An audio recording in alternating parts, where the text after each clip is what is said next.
CDF committee accounts in the constituencies. And in the absence of satisfactory explanation, I think it will be fair that we pend business from that time tomorrow and pend it totally until such a time that we shall be convinced. And the Honorable Chair is looking at me, Honorable Sirma, Musa Sirma. Please, let's not get there. Let's not get there. The National Treasury has got time between now and tomorrow 2:30 p.m. to remit NGCDF and GAF monies to their respective accounts, so that tomorrow when we come here and such remittances are not confirmed, then the law of nature should take its course. Otherwise, with all those preliminary remarks, I second. Thank you. Order, honorable members. Order. Order. Honorable members, I now propose the question, which is that pursuant to the provision of Standing Order 171-1F, this House approves the appointment of the following members to the House Business Committee, in addition to those specified under paragraphs A, B, C, D, and E. The Honorable Mboko Mlemba, CBS MP, the Honorable Robert Mbui, CBS MP, the Honorable Faith Wairimu Gitau MP, the Honorable Samuel K. Chepkonga, CBS MP, the Honorable Adan Wahilie Keinan, CBS MP, the Honorable Tom Joseph Francis Kajwang MP, the Honorable Sarah Paulata Correra MP, the Honorable Joshua Mbidi Mwalio MP, and the Honorable Umulkhair Kasim Sheikh MP. Can we put the question? I now put the question, honorable members, which is that pursuant to the provisions of Standing Order 171-1F, this House approves the appointment of the following members to the House Business Committee, in addition to those specified under paragraphs A, B, C, D, and E. The Honorable Mboko Milemba, CBS MP, the Honorable Robert Mbui, CBS MP, Honorable Okello. When the Speaker is communicating, you are duty-bound to remain silent. You are now causing even more problems. The Honorable Faith Wairimu Gitau MP, the Honorable Samuel K. Chepkonga, CBS MP, the Honorable Adan Wahilie Keinan, CBS MP, the Honorable Tom Joseph Francis Kajwang MP, the Honorable Sarah Paulata Correra MP, the Honorable Joshua Mbithi Mwali MP, and the Honorable Umulkhair Kasim Sheikh MP. As members of that opinion say aye. Will those of the contrary opinion say nay? The ayes have it.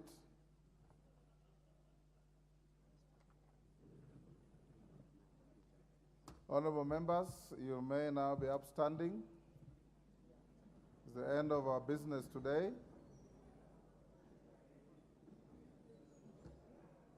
All the members who have been approved by the House as members of the House Business Committee, you meet in committee room number 9 in the next 10 minutes to program business for the House. Honorable members, we now stand adjourned until tomorrow, Wednesday, 14th February 2023 at 9:30 a.m.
provide proper facilities in order to facilitate you to carry out your constitutional mandate in a suitable environment. Honorable members, you will further recall that on the 21st November 2023, I directed the clerk to circulate to all members the revised members' rules for the members' restaurant. I now instruct the clerk to publish the rules and instruct alongside the clerk of the Senate and the Director General to ensure they are enforced. I also urge all members to observe the said rules, particularly Rule number 3, seating restrictions, Rule number 4, admissions of visitors, Rule number 5, dress code, Rule number 6, conduct of members, and Rule number 7, conduct of visitors. In conclusion, honorable members, as we embark on the legislative agenda of the National Assembly, for the third session, I urge you all to carry out the sacrosanct duty of being representatives of the people with all dedication. I also wish you success individually as members and collectively as a House as you carry out this noble national duty for the welfare of our people. And I truly wish that from now on we'll have no quorum hitch at the beginning of every session of the House. I thank you.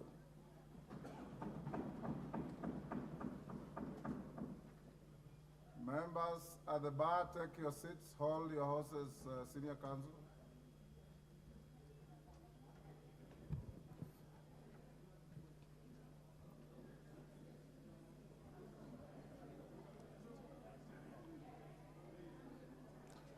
Take your seats, honorable members.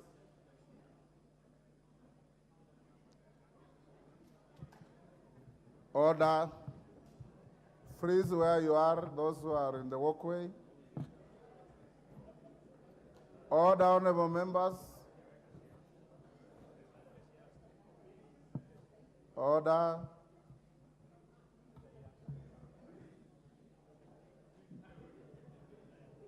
The Honorable Jeho. Is it Jeho? Odugon. Odugon. I'm sure by now you know when the speaker is on his feet or her feet, there's no walking around by members. You freeze where you are.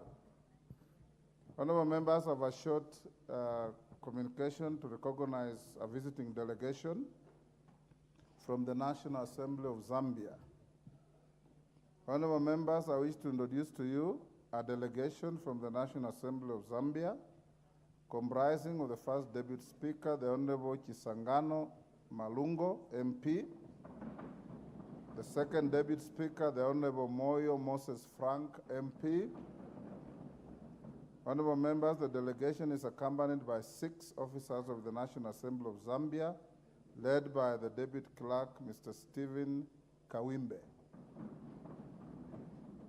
The delegation is in the country on a study visit to benchmark on the mental health practices and policies that the Parliament of Kenya has put in place for members and staff.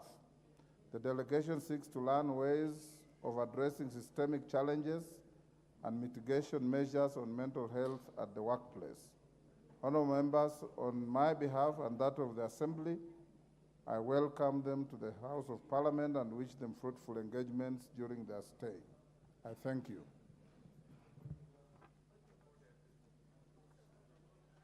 Yes, Honorable Senior Counsel Otienda Mola.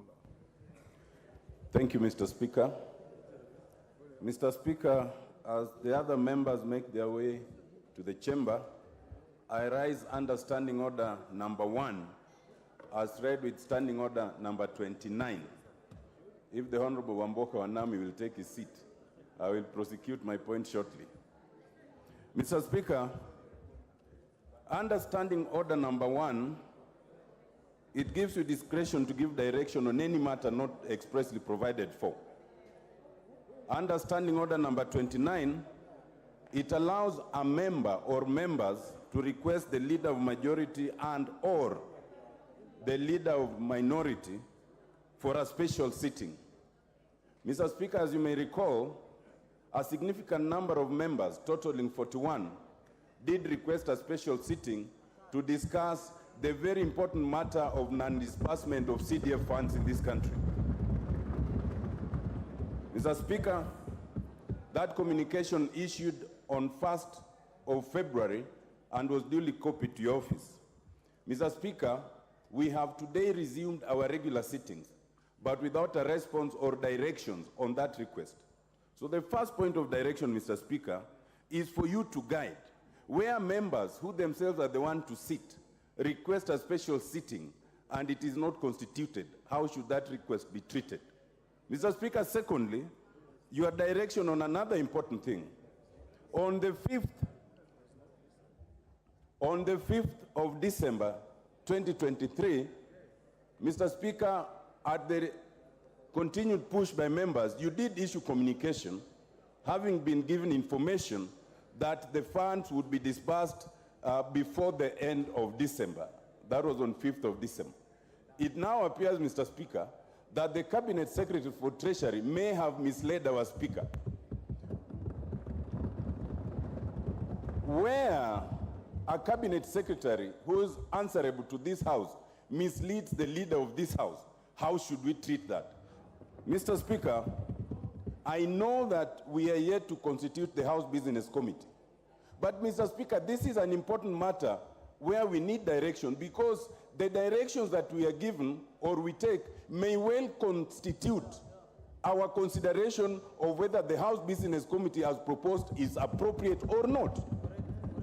Mr. Speaker, with respect, I do not imagine what other businesses we can be discussing when Kenyans are at home, students are at home, because we've not disbursed those funds.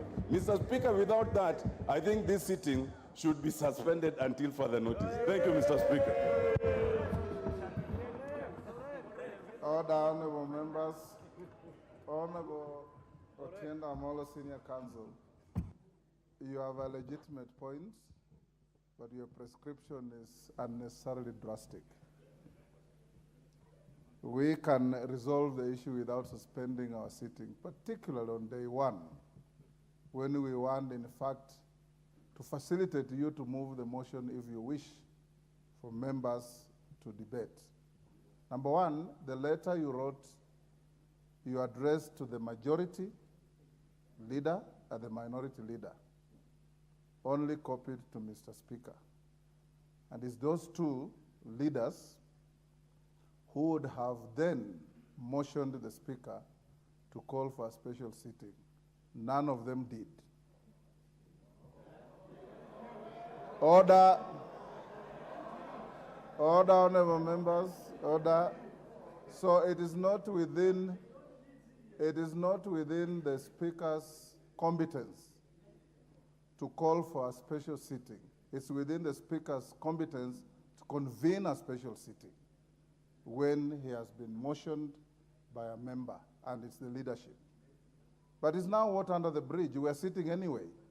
So we can allocate you time at an appropriate time, not today, so that you can discuss this important issue. Today being the first day, order CNN, I'm sure you know the standing orders. Today being the first day, we don't have a House Business Committee. So there is no business that has been approved and designated to be transacted.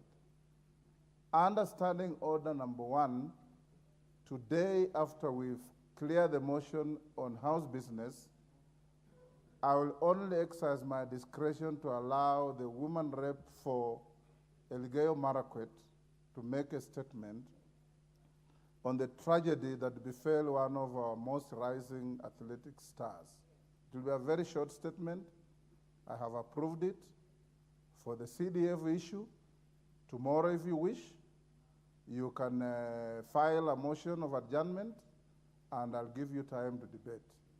But before we do that, I think we will allow the majority leader tomorrow to bring a statement on the issue of disbursement of CDF.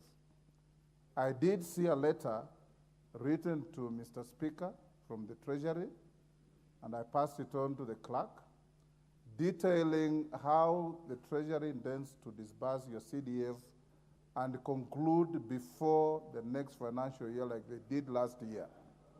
As to the timings, it's administrative, and I'll leave it to the majority leader, who is your interface with the government, to handle and report to the House tomorrow morning. It's so directed. Yes, Wangari. Thank you, Mr. Speaker. And I rise to just seek your clarification on the communication that you gave, especially on the lapse of business. Yes. And this is specific to questions, yes, being that this is a new model where we have the cabinet secretaries come here and answer questions. And my question and clarification, Mr. Speaker, is that what happens if you file a question and there is no other interest? And I say that because I filed a question to the Cabinet Secretary for Gender, Culture and Arts in April last year. But there has been no other member interested to warrant the CS to come. Why would I be disenfranchised as a member because I was queuing to actually kill that business, yet it was not responded to? I would like your clarification on that, Mr. Speaker. Yes.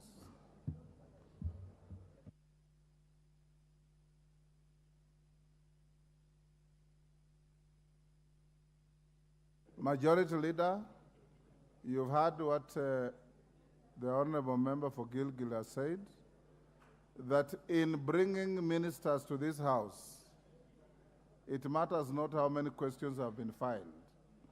I think give each dog an opportunity to have a bite.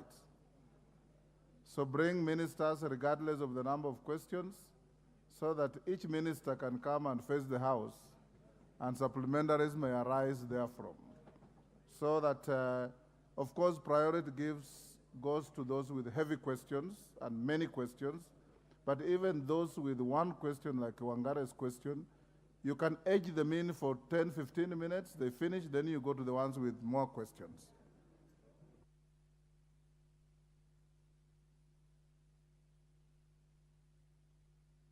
Yes, Junet, you have a point of order? Yeah. Go ahead. Mr. Speaker, I am guided fully by your direction on the earlier matter of the CDF. Yes. But Mr. Speaker, you are also right that we need to have the House Business Committee so that we get into motion, Yes. so that we can do business of the House. But Mr. Speaker, the fear of the members is that, if I may bring it to your attention, is that once House gets into business as supposed to be, the executive will not honor their word, they will not keep their word, it will be business as usual. And some of the reasons why the members are raising this matter ahead of the constitution of the House Business Committee is actually to paralyze the House so that members can get their CDF in time and money can be released to those accounts, Mr. Speaker. So I don't know, Mr. Speaker, how those fears will be allayed. Because if we go back into business as required, because this is the first day of our meeting, of our sitting, then it will be business as usual also for the Treasury Minister. And you will assume that Parliament now is sitting normal. What is this message that we can send to him that we are serious on this matter and we will not relent, Mr. Speaker? And one of the things that members have agreed upon to be as a whip that I can bring to attention is to paralyze the House once and for all, Mr. Speaker. So, Mr. Speaker, don't allow the House business motion to be moved until money is released to the account of the CDF, Mr. Speaker. Honorable Junet, you know one of the most important strategic thinking components is you must choose your battles very carefully. If you want to do what you're saying you want to do, paralyze a properly constituted house. There's no point paralyzing a house that is not a house yet. Because if you do that, even if you want to frog march the minister here, to flog him and grill him and do whatever you want with him, he cannot come because you will not be properly constituted. So choose your battles very carefully. So what I have a letter which I'll share with the majority and minority leaders from the minister dated 9th January 2024 to Mr. Speaker, detailing how they intend to disburse your funds. And now it's up to them to also do a follow-up. I'll ask the clerk to pass it on to them. The Speaker is not in the habit of reading letters written to him or on the floor of the House. The letter will be shared between the leader of the majority party and the leader of the minority party. After we constitute the House Business Committee, I'll give them more direction on what to do.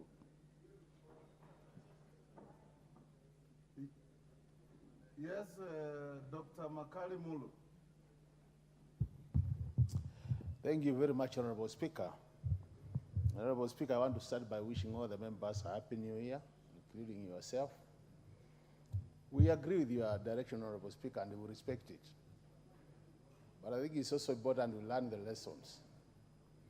Honorable Speaker, on 5th December, you as the head of this independent institution called Parliament, you did communicate to this House and indicated to us that by 20th December, we'll be getting our CDF into our accounts.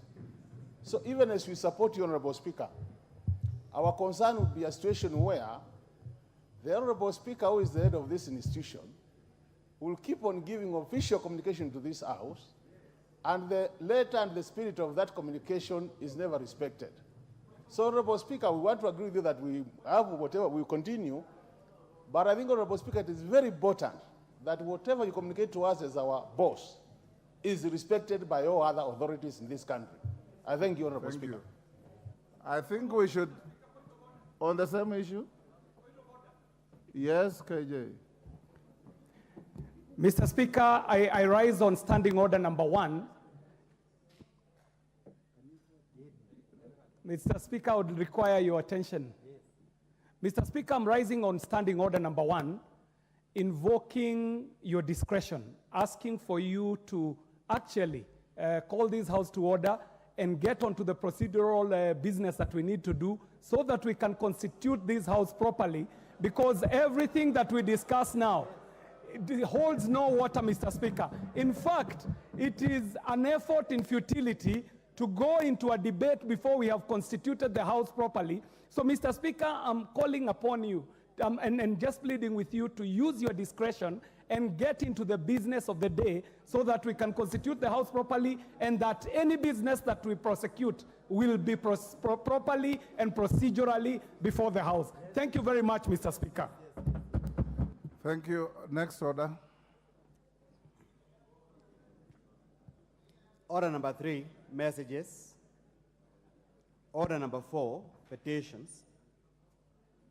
Order number 5, papers. Yes. Majority. Thank you very much, Honorable Speaker, and wish to welcome all members back to the House as I lay the papers. Honorable Speaker, I beg to lay the following papers on the table and the House today, Tuesday, February 13th, 2024.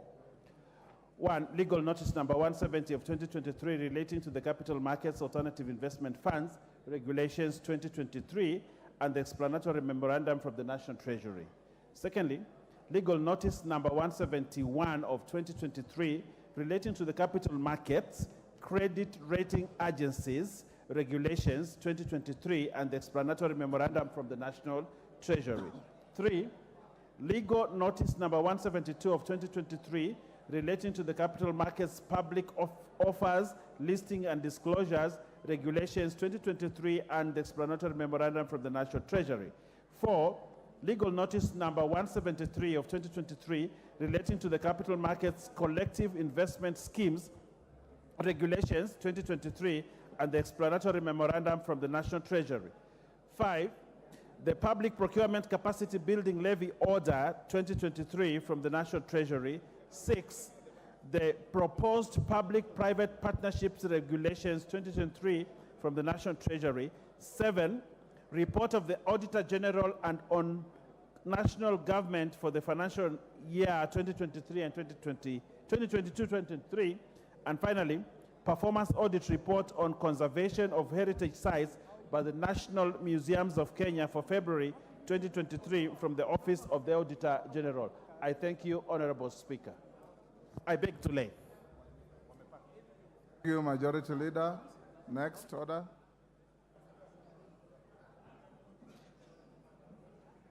Order number 6, notices of motion.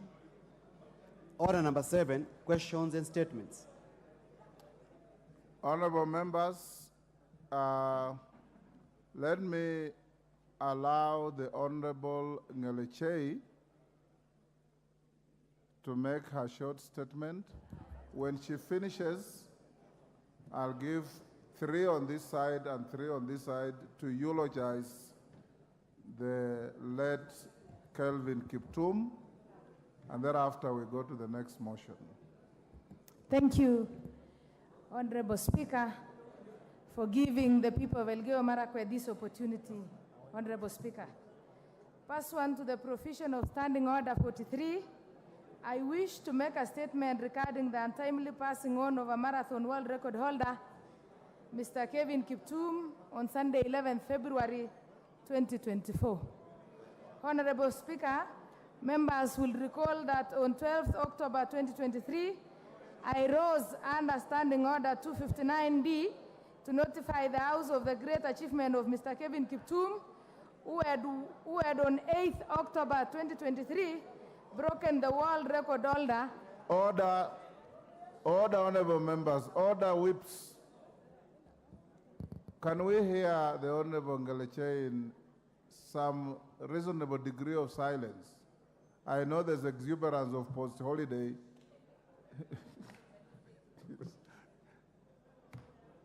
Go on, Ngelechei.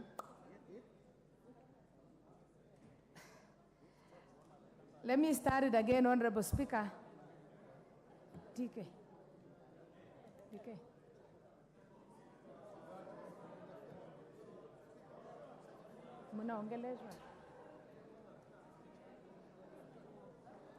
Thank you, Honorable Speaker.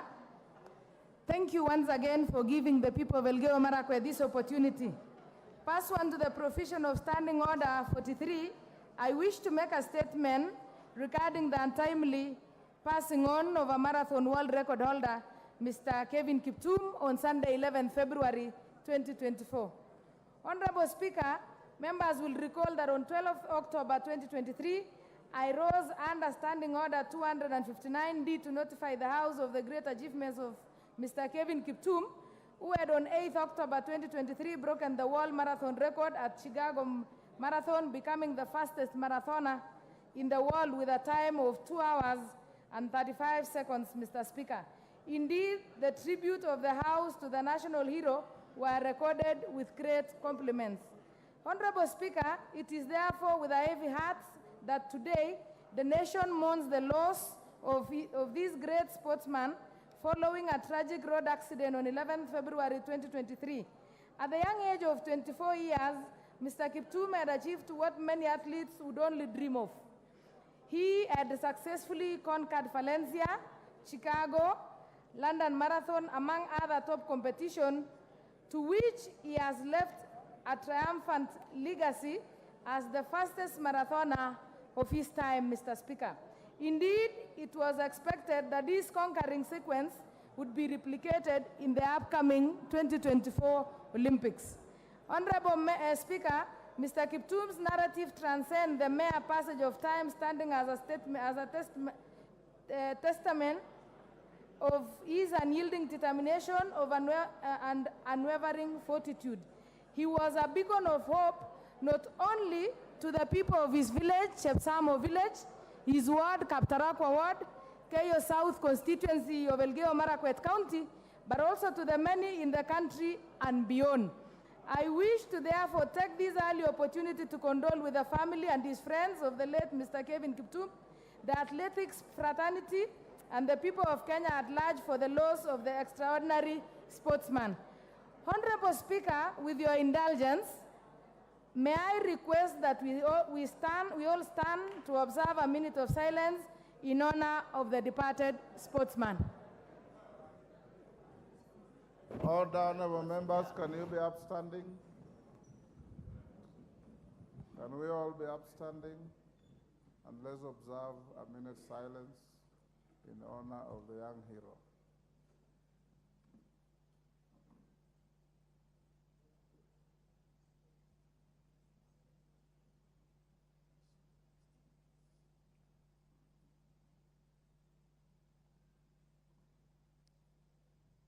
May his soul rest in eternal peace.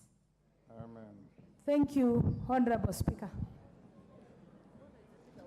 Ngaleche, you have done the speaker's job.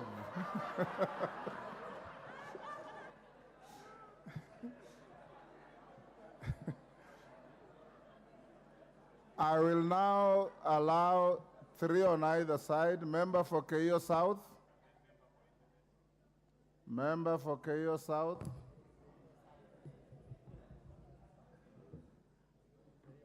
Thank you, Mr. Speaker. Yes, Gideon. I join my colleague, the woman Rebel Belkeo Marakwet, in mourning the demise of Kelvin Kiptum. Kelvin Kiptum comes from my constituency. Take 2 minutes, huh? In a village called Chepsamu, and we are actually neighbors at home. I knew Kelvin Kiptum personally. We've interacted.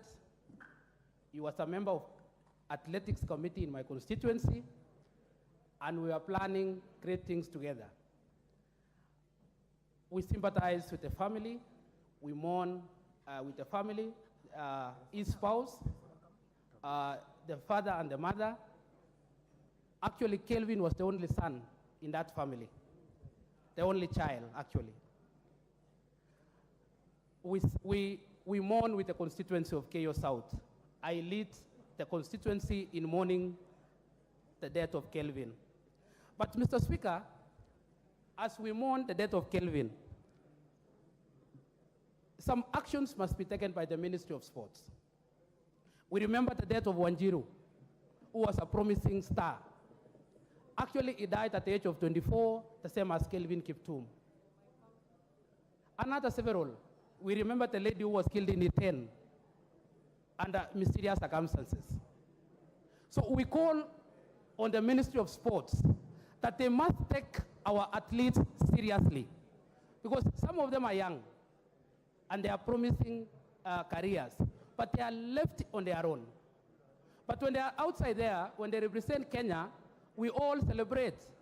But once they are here, they are left on their own. We must ask the Ministry of Sports to support our athletes. Thank you, Mr. Speaker.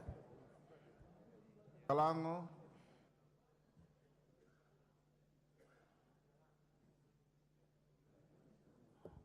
Thank you so much, Mr. Speaker. The constituency of Langata joins the whole country in mourning the death of Kelvin Kiptum, a rising star. And this is so sad that he was supposed to represent the country in the 2024 Olympics in Paris, France. But even as we mourn the death of Kelvin, having listened to what his father said, I think there should be a thorough investigation to what actually caused the accident.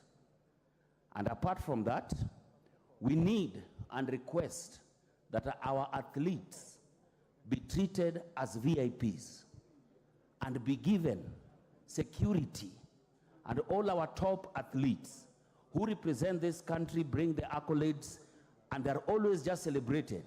Immediately, they get their medals. After that, they are forgotten about.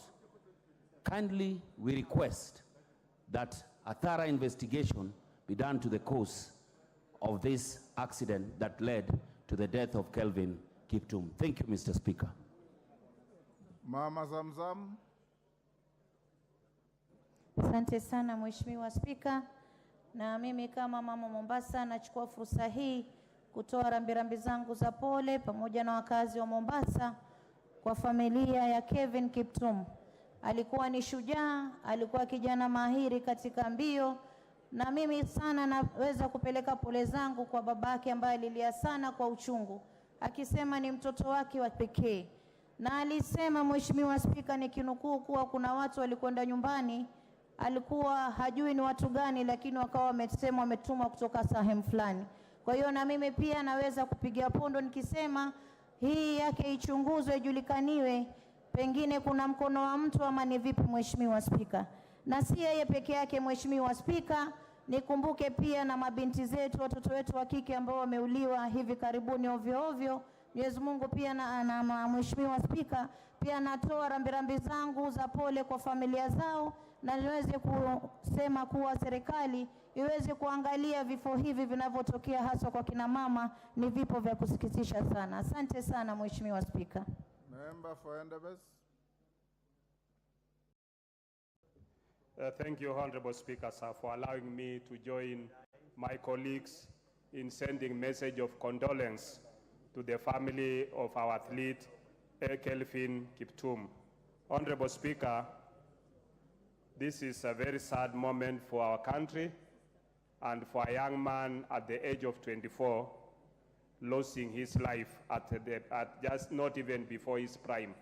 Honorable Speaker, I think what I would urge the Ministry of Sports to do is that we need to have a culture or a format in which we are able to counsel our athletes, make sure that we are able to advise them on how to even, once they qualify to become good athletes, they can be able to be guided properly so that they can be able to live in a more better way. Especially, Honorable Speaker, sometimes you look at some of the athletes who have made this country great, and you look at the life they are leading is in abject poverty after many years of doing very well, making a lot of money for the country and for themselves, and then ending up in a miserable state.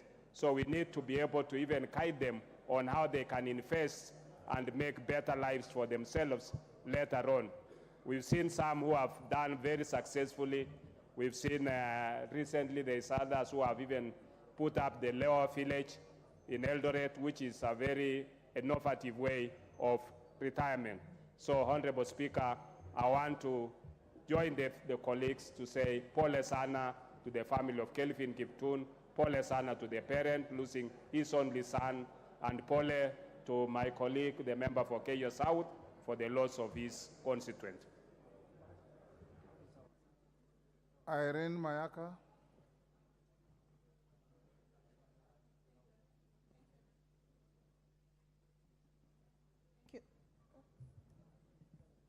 Thank you, Honorable Speaker. Honorable Speaker, I want to take this opportunity on behalf of the young people of Kenya to express my sincere condolences to Kelvin Kiptum and also to his Rwandese coach, who also perished in the same road accident. And Honorable Speaker, I just want to join my colleagues, even as we say pole to the family, having lost a dependent. And this goes back to the question that Honorable Martha Wangari raised, because we raised questions here concerning the sports, the nature of the insurance and the life insurance for our sports people, so that even such families can get to benefit from life insurance. Honorable Speaker, secondly, I just also want to express my condolences to the people of Kenya, and also to just say that in the last 2 days, we've seen a lot of insensitive information going out on social media. And I'd just like to urge fellow Kenyans that we should not jump into conclusions, and we should be very careful in terms of the things that you're saying out there, because they're insensitive and they're not fair to the family.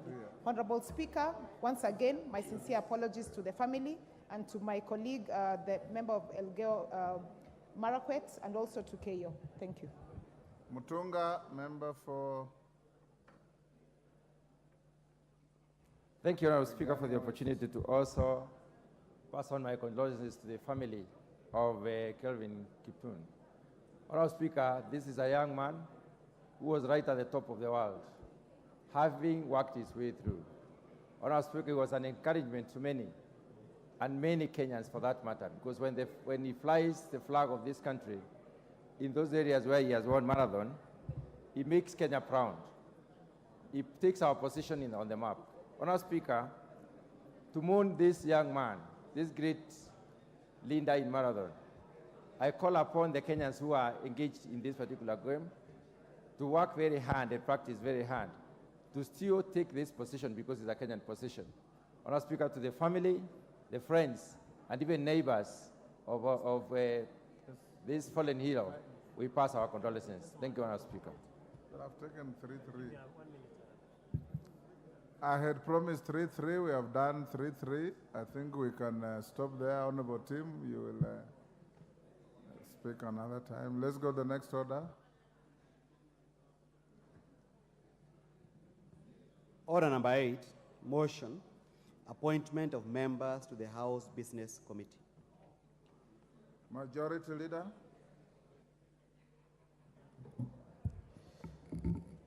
Thank you, Honorable Speaker, and allow me, Honorable Speaker, to also take this opportunity to first say Happy New Year to all members and to welcome them back to the House in this good year 2024. And Honorable Speaker, as you indicated, I do pray that the House will be quiet the way it was this afternoon as we began. Honorable Speaker, you noted even the Honorable Junet today was right on time. Unlike last year, and I want to believe that this year he will be a changed man. Honorable Speaker, also allow me as Chair of the Parliamentary Service Commission to congratulate you for the good work that you have done around the precincts of Parliament, right from the gate, Honorable Speaker. As we drove in today, you can't fail to notice the changes that are there. Honorable Speaker, even as you walk into this chamber, previously, Honorable Speaker, and you know your skin complexion is not very dark, we would struggle to see you. But now we can clearly see you. The lighting above your seat is quite impressive. And so is the lighting also in the chamber, Honorable Speaker. And I also did notice at times you have had to struggle to be heard because of the height of the microphone on your desk, and now it's quite audible from where you stand. Honorable Speaker, congratulations, and I hope that the clerk's office and that of the clerk in the Senate, as the Secretary of the Commission, will endeavor to maintain these standards so that even as these facilities age, repairs and maintenance are done occasionally when the House is not sitting. Honorable Speaker, I then beg to move that pursuant to the provisions of Standing Orders 171(1)(f), this House approves the appointment of the following members to the House Business Committee, in addition to those specified under paragraph A, B, C, D, and E. 1, the Honorable Omboko Milemba, CBS MP. 2, the Honorable Robert Mbui, CBS MP. 3, the Honorable Faith Wairimo Getao, MP. 4, the Honorable Samuel K. Chepkonga, CBS MP. 5, the Honorable Adan Welie Kainan, CBS MP. 6, the Honorable Tom Joseph Francis Kajwang, MP. Sorry, the Honorable Tom Joseph Francis Kajwang, MP. 7, the Honorable Sarah Paulata Korere, MP. 8, the Honorable Joshua Mbithi Mwalio, MP. 9, the Honorable Umul Kher Kasim Sheikh, MP. Honorable Speaker, these 9 members shall be nominated. It's required, Honorable Speaker, that these 9 members, in addition to those that are already provided for in under standing orders by virtue of the offices they hold, these 9 will be nominated by political parties and approved by the House at the commencement, Honorable Speaker, as you indicated, of every session, and this being the beginning of a new session, we are then bound to approve these members. Honorable Speaker, members will note that the membership of the committee has remained as it were in the last session. As Honorable Speaker, we thought as the House leadership that this will ensure there is some institutional memory of the committee and its operations as we begin this new year. Honorable Speaker, I therefore urge the House to approve these members so as to kickstart the very important business schedule for this part of the 3rd session and the overall fulfillment of our constitutional mandate as the people's representatives. Honorable Speaker, with those few remarks, I beg to move, and I want to ask my counterpart and good friend, the Honorable Pio Wandai, the leader of Minority Party, to second the motion for approval. Thank you, Honorable Speaker. Good friend, the floor is for you. The Honorable Speaker, thank you very much. As I second the motion, let me also take this opportunity to welcome fellow members back to the House after a fairly long recess. It's a recess that has enabled us to interact with our constituents and Kenyans in general. Honorable Speaker, this past recess has enabled me to visit, I think, your constituency. I was able to be hosted by Honorable Tim Wanyonyi in Kandui constituency, and that, I'm sure, is an indication that perhaps next time I come, I could be hosted by yourself, Mr. Speaker. Mr. Speaker, this recess... You are most welcome. This recess has also given us an opportunity to actually know ourselves better and to know our colleagues. I must acknowledge, Mr. Speaker, that during this recess, the Honorable Wanami Mwamboka, member for Bomula, struck me as a very, very fearless defender of the people. He's a man to watch, not only in Bungoma, but the entire nation. So I must congratulate Honorable Wanami for remaining steadfast. Let me say this, that really we need to approve this list, approve the list of nominees to the House Business Committee, if only to embark on business in earnest, especially the business of the NGCDF, Mr. Speaker. Mr. Speaker, I heard your counsel, I heard your advice to Honorable Junet a while back. And if I'm to take cue from what you said, let me say this, that the matter of NGCDF and NGAF is so serious that I don't think it can be wished away. And let me just give notice. Mr. Speaker, like you and Honorable Ichungwa, these members are our electors. Our constituency is here. But the mood I sense, the mood which is prevailing currently, is such that even if we pass this motion, the first business after the passage of this motion, not tomorrow morning, because tomorrow morning ordinarily is not so much work, but tomorrow afternoon, Mr. Speaker, tomorrow at 2:30 p.m., if we wouldn't have been told that monies have been disbursed to the NGCDF committee accounts in the constituencies, and in the absence of satisfactory explanation, I think it will be fair that we pend business from that time tomorrow, and pend it totally, until such a time that we shall be convinced. And the Honorable Chair is looking at me, Honorable Sirma, Musa Sirma, please, let's not get there. Let's not get there. The National Treasury has got time between now and tomorrow 2:30 p.m. to remit NGCDF and NGAF monies to their respective accounts, so that tomorrow when we come here and such remittances are not confirmed, then the law of nature should take its course. Otherwise, with all those preliminary remarks, I second. Thank you. Order, honorable members. Order.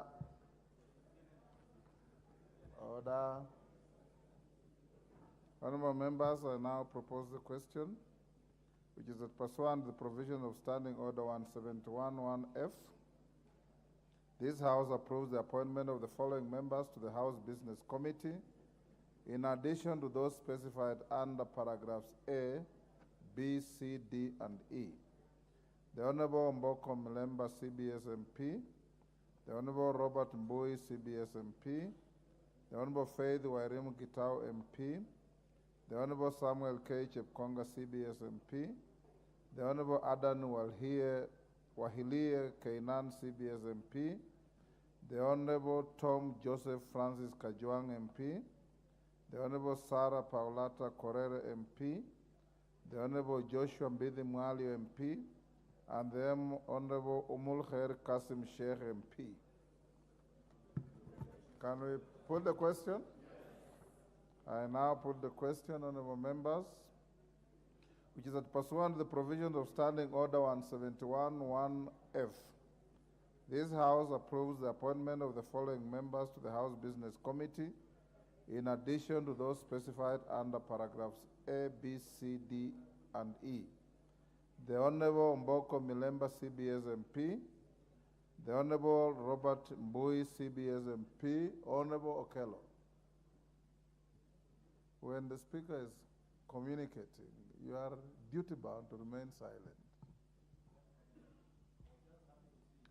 You are now causing even more problems.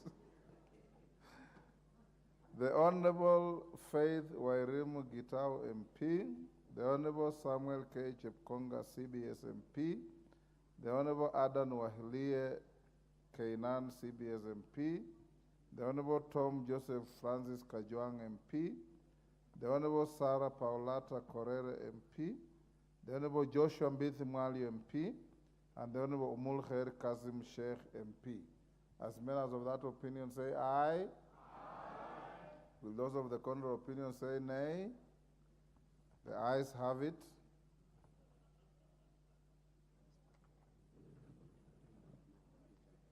Honorable members, you may now be upstanding. It's the end of our business today.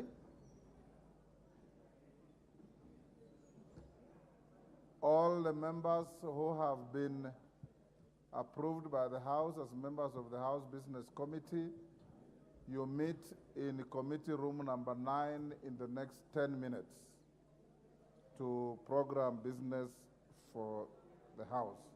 Honorable members, we now stand adjourned until tomorrow, Wednesday, 14th February 2023 at 9:30 a.m.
alikuwa Seneta James Orengo ambaye leo hii ni gavana.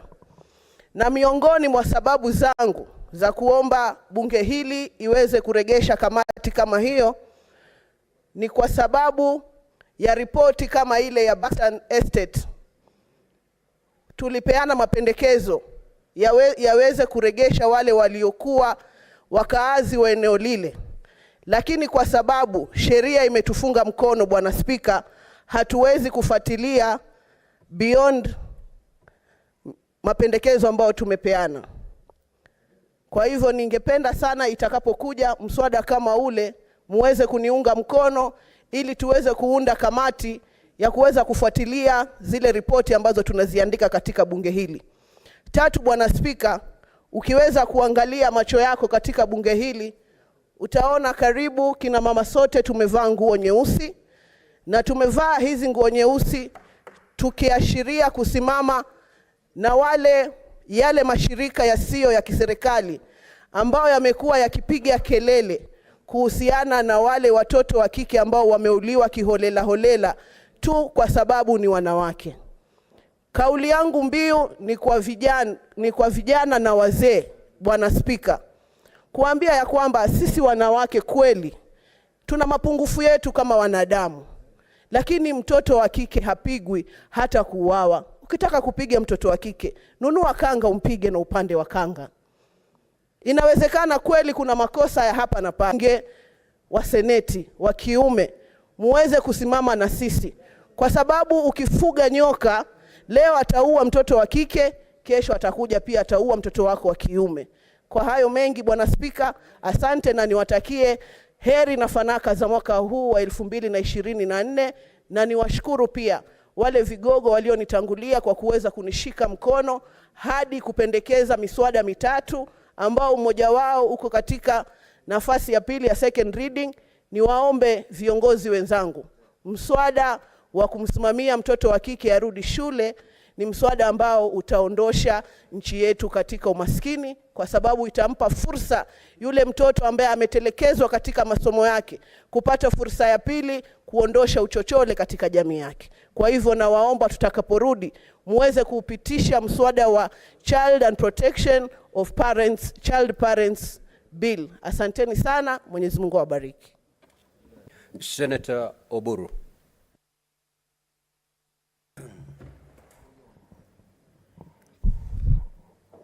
Thank you, Mr. Speaker.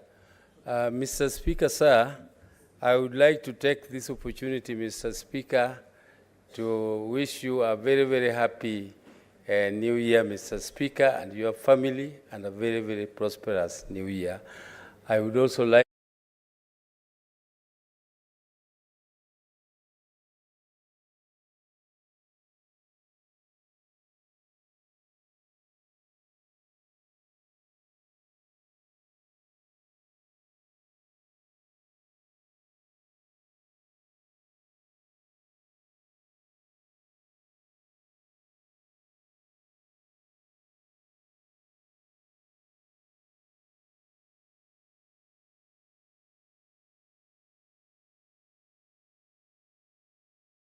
za kuomba bunge hili iweze kuregesha kamati kama hiyo ni kwa sababu ya ripoti kama ile ya Buxton Estate. Tulipeana mapendekezo yaweze kuregesha wale waliokuwa wakaazi wa eneo lile. Lakini kwa sababu sheria imetufunga mkono, Bwana Spika, hatuwezi kufuatilia beyond mapendekezo ambayo tumepeana. Kwa hivyo ningependa sana itakapokuja mswada kama ule muweze kuniunga mkono ili tuweze kuunda kamati ya kuweza kufuatilia zile ripoti ambazo tunaziandika katika bunge hili. Tatu, Bwana Spika, ukiweza kuangalia macho yako katika bunge hili, utaona karibu kina mama sote tumevaa nguo nyeusi, na tumevaa hizi nguo nyeusi tukiashiria kusimama na yale mashirika yasiyo ya kiserikali ambao yamekuwa yakipiga kelele kuhusiana na wale watoto wa kike ambao wameuliwa kiholela holela tu kwa sababu ni wanawake. Kauli yangu mbiu ni kwa vijana na wazee, Bwana Spika, kuambia ya kwamba sisi wanawake kweli tuna mapungufu yetu kama wanadamu, lakini mtoto wa kike hapigwi hata kuuawa. Ukitaka kupiga mtoto wa kike, nunua kanga umpige na upande wa kanga. Inawezekana kweli kuna makosa ya hapa na pale. Wa seneti wa kiume muweze kusimama na sisi, kwa sababu ukifuga nyoka leo ataua mtoto wa kike, kesho atakuja pia ataua mtoto wako wa kiume. Kwa hayo mengi, Bwana Spika, asante na niwatakie heri na fanaka za mwaka huu wa 2024, na niwashukuru pia wale vigogo walionitangulia kwa kuweza kunishika mkono hadi kupendekeza miswada mitatu ambao mmoja wao uko katika nafasi ya pili ya second reading.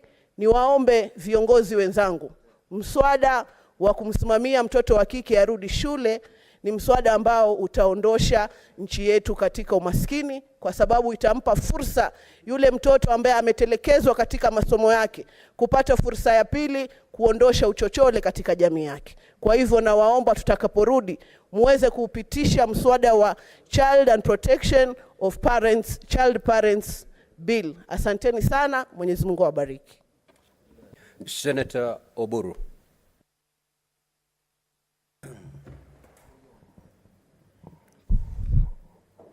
Yes, thank you, Mr. Speaker.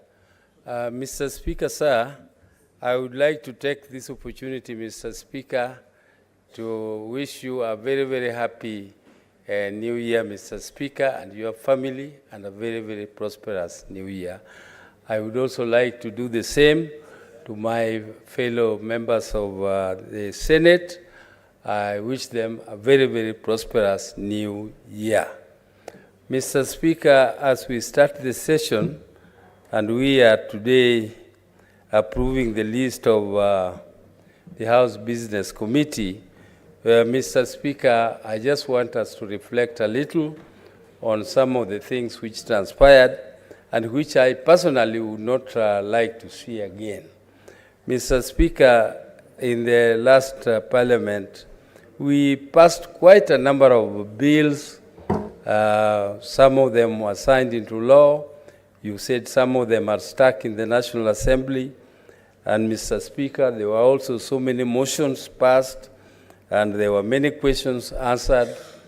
And Mr. Speaker, I really appreciate the amount of work which was done by this Senate. I was a member of the East African Legislative Assembly, Mr. Speaker, and we did not do as much work as we do in the Senate here. There we had a different type of system, and we did work which was completely different, but it was not as much as what I have experienced here in the Senate. Mr. Speaker, there's one issue which I would not like to see repeated, Mr. Speaker. Mr. Speaker, Honorable Halwale was speaking about the governors trying to teach us what to do, or even to tell us, ask us to support them in some issues. And Mr. Speaker, it is our responsibility to support the county governments. It is our responsibility to protect them. And Mr. Speaker, that includes propelling their issues. And Mr. Speaker, when it comes to allocation of revenue, I would have thought that members of the Senate would be the first to support proposals, particularly from the Revenue Allocation Commission, and also based on the rationality which was given to us here, Mr. Speaker, but we opposed it, and I don't want the debate to open again, but I hope that we shall not again continue with the same trend of not supporting the devolved units like the county governments, Mr. Speaker. Mr. Speaker, I also saw something which happened last time, which I would not like to see repeated again. Mr. Speaker, there was a situation where a chairman of a committee, and I don't want to say which committee, Mr. Speaker, came here in the morning, presented to us a detailed report of a committee which they had worked on for more than 3 months. Mr. Speaker, we stood up and contributed and supported the chairman. And then in the afternoon, Mr. Speaker, the same chairman comes up and withdraws the same report, which was not his report, it was a report of a committee. Mr. Speaker, perhaps we shall improve and we shall not see such a situation again. Otherwise, Mr. Speaker, I support the proposed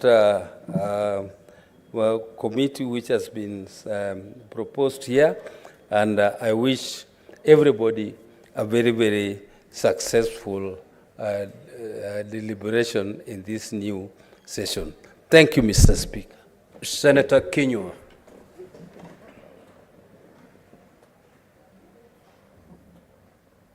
Asante Bwana Spika kwa kunipa fursa hii. Kwanza mwanzo nataka kuungana na wenzangu kutakia kutuma risala zangu za rambirambi kwa familia ya mwanariadha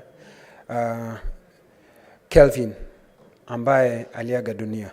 Bwana Spika, mswada huu wa kamati ya shughuli katika bunge naunga mkono kwa sababu maseneta walioko katika kamati hii ni maseneta ambao kwa wakati ule mwingine walikuwa bado ni wao. Kwa hivyo ni watu ambao wako na uzoefu, Bwana Spika.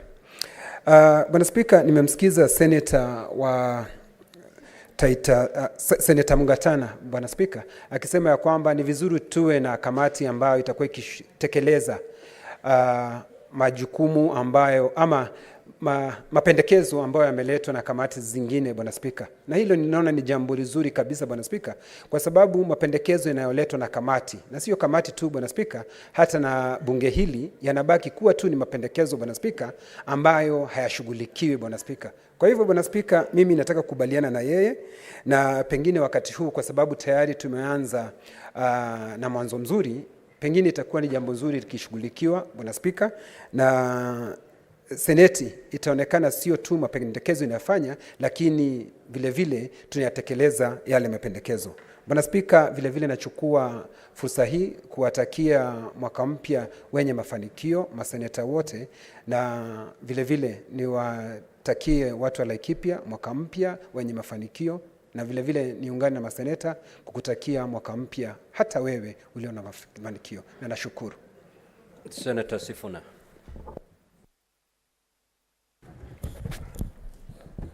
Thank you, Mr. Speaker. Allow me to also wish my colleagues Happy New Year. It's good to see all of you, including you, Mr. Speaker.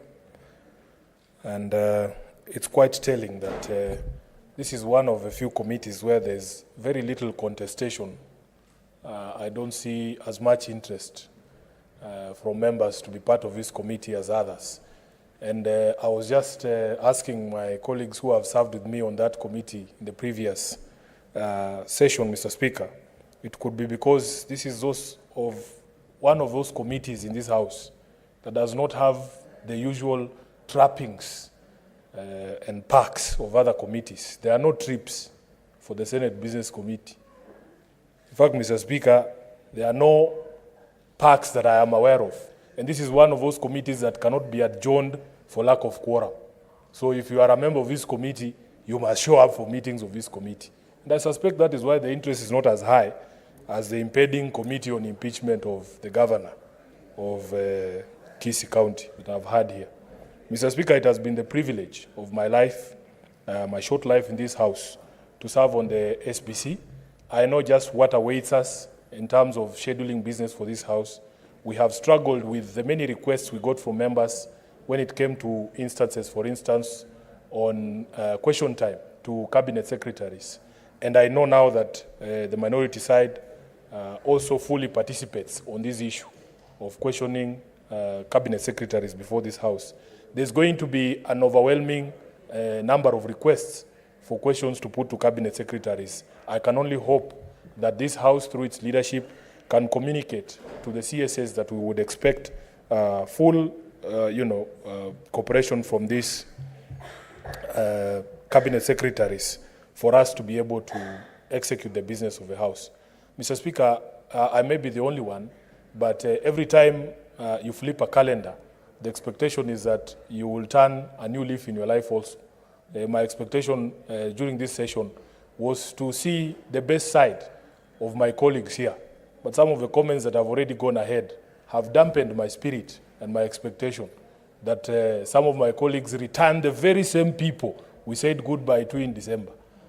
In the sort of debate that we're going to have here, Mr. Speaker, I was hoping to see a change, that we are new people, that we would give opportunity to new ideas and new thoughts, that we will listen to each other better, that we will not use this opportunity to rile up each other.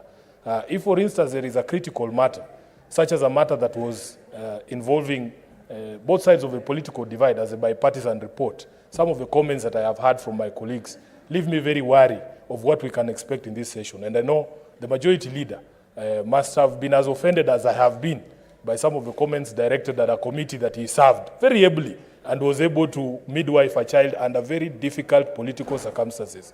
Mr. Speaker, also last year we had cautioned that as a House we should not be preempting our own business, so that people should not be anticipating debate and making comments that lend themselves to some of the attacks we have received as a House, that matters come here when there is already a predetermined outcome. It has broken my heart, Mr. Speaker, for people to speak about business that might come before this House in a manner that suggests that decisions have already been reached. Even before we are seized of those matters, it is quite heartbreaking that indeed some people turn the calendars in their houses, but they never turn a new leaf in their own lives and in their own conduct as elected leaders. Mr. Speaker, I want to reiterate my commitment as a member of this, proposed member of this committee, that in fact, if approved by this House, I will dedicate my time as required to be able to conduct the business of the SBC, and some of the things that, because members, the proposed members have not gotten to speak, ordinarily we shouldn't speak, is that, Mr. Speaker, we make other sacrifices to be members of the Senate Business Committee. You have seen in other instances, members argue, oh, so-and-so is on 4 committees, so has too many committees, and they start with the SBC as if it is a regular committee. So then you hear people saying, no, Sifuna must now leave the Energy Committee, he must now concentrate fully on the SBC, with all its, lack of the perks that I have described here. So, Mr. Speaker, I believe that my colleagues who have served on that committee in the previous session have given their best in the service of this House, and I am sure that their commitment is unwavering for us to be able to deliver the mandate of this House. Lastly, Mr. Speaker, yesterday I was at a burial, and the preacher who gave the preaching there said something profound to me, that life at its best is very, very short. Mr. Speaker, I could not believe when I heard the news about Kelvin Kiptum that just when his career was taking off, just when he was becoming a global brand, just when everything looked up for him, we lost that young man in the most tragic of circumstances. I want to also take this opportunity on my own behalf of my family, on behalf of the ODM party, for which I am the SG, to condole with the family of Kelvin Kiptum, and to just say that we pray that God rests his soul in eternal peace. I thank you, Mr. Speaker. Senator Mundegi. Asante, Bwana Spika. Yangu naunga mkono kwa wale watu wamechaguliwa ndio waweze kutuongoza, na pia nawashukuru kwa ile kazi walifanya mwaka jana. Kwa hivyo tunajua hata mwaka huu kama walifanya percentage kidogo, sasa wataongezea na sisi tutakuwa tukifanya kazi pamoja. Ya pili, naunga mkono spika wetu na pia maseneta wote na wafanyikazi na kiraka na wafanyikazi wako kwa ile kazi mlifanya mwaka jana, na pia tuliko na hakika hata mwaka huu tutafanya kazi pamoja ndio tuweze kupandilisha nchi yetu ya Kenya. Mambo ya kazi, tunajua senators, sisi mazungumzo yetu huwa tunazungumza juu ya devolution, na tunajua pesa zile tulipatia mangavana mwaka jana ni kama wakati tumeenda masinani ni kama kulikuwa na shida nyingi sana. Ningeomba tu tuweze kuangalia mwaka huu, tuweze kuona vile kaunti nyingi zitaweza kuongezwa hizo pesa juu ya mambo ya elimu, mambo ya afya na mambo ya agriculture na department zile zingine. Ya pili ni mambo ambaye tunasikia deputy ametimuliwa, na pia tunajua ni kama mwaka jana vile tulikuwa tumesikia deputy wa Kisumu alikuwa ametimuliwa. Ningeomba wale watu wataenda kuangalia maneno waweze kuangalia na njia ile inafaa, kwa sababu tunajua governor ndiye anakuanga na mambo ya pesa, na sasa tunasikia deputy ndiye anatimuliwa. Kwa hiyo ningeomba wale wataangalia hiyo maneno waangalie na njia ile inafaa. Ya mwisho naongea mambo kuhusu pombe na dawa za kulevya. Watu wengi wamejua katika Kenya, vijana wetu wamepotea, kazi yao ni kukunywa pombe na dawa za kulevya na vitu zingine. Unakuta inakuwa nchi yetu inaendelea kusoroteka juu ya hao vijana. Nikikumbusha Senate, nakumbusha nyinyi, wiki jana huko Kirinyaga vijana wetu na kina mama walikufa juu ya hiyo pombe. Kwa hiyo mwaka huu ningeomba pia Senate ikienda kupitisha pesa, tuweze kuona kama kuna pesa itatengwa, kila county iweze kuwa na pesa ya kuweza kufunza hao watu na pia kuwaonyesha njia ile inafaa. Asante. Kwa hivyo naunga mkono Bwana Speaker. Ni mimi Senator wa Embu County ambaye ni Deputy Party Leader wa Democratic Party. Asante. Now, honorable senators, kindly avoid commenting on the matter touching on the impeachment of the deputy governor, because doing so is anticipating debate. Senator Eddie Okech. Thank you, Mr. Speaker, and Happy New Year to you and all the members of the House. Mine is actually a very short comment. I want my brother and also my leader, Senator Sifuna, not to worry about a few voices that might not have appreciated the work that this committee has done in the first session.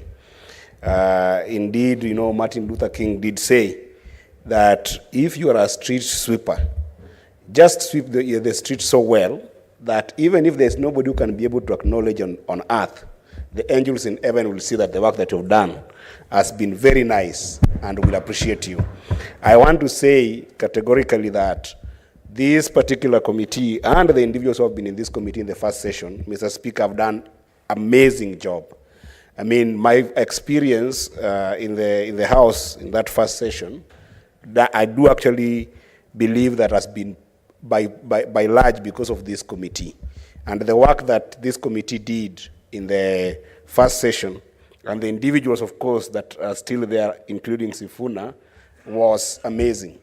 I think that this year, you will do better. It doesn't mean that last year was bad or last session was bad. And I just wanted to urge that primarily the pride of our labor in this House is that we want to make laws. I think that's the biggest legacy, that if you leave this House sometimes, or if you are much older and bent double, you can be able to remember that indeed I did pass laws. I know that last year the committee did try to adjust on the time for statements so that you could give more room to the passing of bills. But indeed this year, I hope that I want to wish you the courage to even find some more adventurous ways to be able to ensure that you can be able to pass, to deliberate on more bills. I think that from what you talked about, Mr. Speaker, it seems like there's a bulk of bills that have not been addressed in this House. That will be the only gap that I'm seeing, but I support this committee. It has got very serious, capable leaders who have been involved within this House, starting from Senator Roba, who has been the chair of Finance and Budget, as well as my dear sister, Senator Mutinda, who is also the vice chair there. I've had a very amazing time working with them in those committees, and they've done a great job. We've always seen the grit and the wisdom of the Wakili, Hillary, when he takes, that chair when you're not there, Mr. Speaker, doing amazing job. I mean, I can talk about all these different individuals, and they're just amazing individuals. So we wish you well this year. And lastly, Mr. Speaker, let me also take my humble time to actually pass my deepest condolences and share in this pain of the loss of one Kelvin Kiptum. Mr. Speaker, I can't start talking about how sad I feel about this loss, because some of us young people who have been motivated by seeing how much commitment and how much hard work goes to our athletes in this country. I remember when Kipchoge, Eliud, was attempting to do a sub 2, Mr. Speaker. That entire day, we as young people camped at KICC to be able to witness this great man making history. And you know, this year, one of my biggest delights for this year, and one of the things I wanted to see was somebody doing it actually in official time. And we really were hoping that Kevin will bring this home to the country. And therefore, it's a very, very painful experience that I cannot explain, not only in the DNA of the nation, but even to the family. But in the same weight, Mr. Speaker, I don't want us to forget to take this humble opportunity also to say sorry to the family of his coach, Mr. Akizimana, who was a Rwandese, by citizenship, but actually did dedicate his time, rising just recently to the elite coaching levels in the athletic world.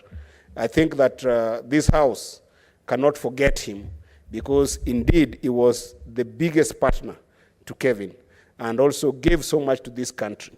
And I want to take this opportunity as a senator in Kenya to also pass our deepest condolences and share in the pain of his family in Rwanda, as well as the Rwandese Athletic Federation, for that big loss that they also experience. And I hope that as a country, we will stand with both of them together, because it is on their shoulders that this country prides in the kind of fame that they have given us. Otherwise, Mr. Speaker, I look forward to this session, and I hope that we'll give the country the best with the little time that we might have in this house this year. I thank you, Mr. Speaker. Senator Abbas. Thank you, Honorable Speaker. Honorable Speaker, first and foremost, I think I want to thank God for giving us the opportunity to come back again here. I can see there are a lot of bright faces here.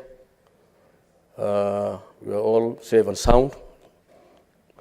To Honorable Speaker, this House has the responsibility to oversee devolution. If there's no devolution, I think Senate will not be there. And as it is today, and as chairman of the devolution committee, devolution now is actually under threat from two issues, but mainly two issues. One is that, there's a runaway corruption that is actually invested within the counties. And for sure, if we just keep our eyes closed, then I think devolution will not be able to work as it is, and it will not be able to achieve what we want to achieve. And therefore, that now the Senate has received the oversight funds, at least something has been received, first tranche.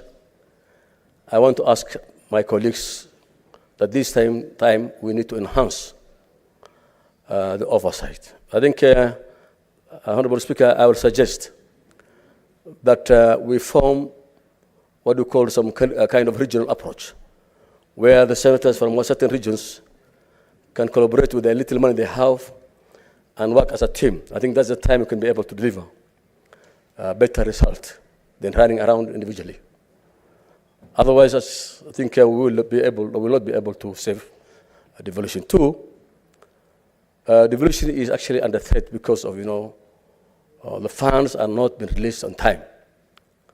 As we talk now, the last time the governors received their money, the counties, I think it was the one of October or September. There's a lot of backlog in payment. The staff are paid from banks. And as you're aware now, the interest rate for banks have now increased. And therefore, the counties are facing a lot of challenges. Despite the corruption going on, but of course, the delay is actually causing unnecessarily due sufferings, especially for the county to deliver. Two, I think the finance committee chair is here. The additional fund has not up to now been released. The grants have not been released. I think this House has took this thing serious, and we need to release that fund so that these counties can work and deliver. Honorable Speaker, we are now in the third session, the third year almost. What's remaining another 3 years, so for us to deliver. So we need, I think, to pull up our socks to work extra mile so that we can be able to deliver and see the strength, devolution work is strengthened. That because there's so many other bendy bills, we also need to follow up on those bendy bills in every county, and to see that those people who give services to goods and services to the counties receive their money, because many businessmen are going out of business because their money has not been paid in time. There are others missing for the last 10 years. Some of them have gone out of business, and therefore, I want us actually to take that one serious also, and see that Kenyans are paid their money, because they have worked hard for their money. They are businessmen, and the businessmen actually have been accused. One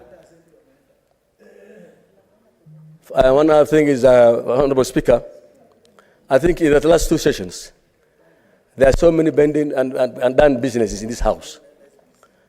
Especially bills, almost 40 bills have not been passed. Out of maybe 52 or 50, I don't know how many there are. Therefore, and I think the problem is that there are too many statements. Too many statements, Honorable Speaker. I will also suggest the House Business Committee should prioritize the bills this time around. Honorable Speaker, can you protect us, please? I think the majority leader is interrupting my Majority time. Leader, kindly consult in Lawton. Allow the Senator Abbas to conclude. I'll finish. So, Honorable Speaker, what I'm saying is, I think much of our time is being consumed by statements. You are seeing 20 statements being made, and most of them are interrelated. So I think I would request the House Business to take the matter serious and to limit the statements. This time around, we must be able to complete our bills. With those few remarks, I want to support the bill. Thank you, Mr. Speaker. Senator Cheptumo. Thank you, Mr. Speaker. Mr. Speaker, I rise to support this motion. And Mr. Speaker, Standing Order 194 is really very clear as to the responsibility of the House Business Committee. And Mr. Speaker, it is therefore true that this committee is critical in performance of the functions of this House. And I would like to really thank this membership, because in this second session, Mr. Speaker, they have been able to do a very commendable job. And I believe, Mr. Speaker, even as you proceed now in this session, they will continue to do exactly what you've done even in the previous session.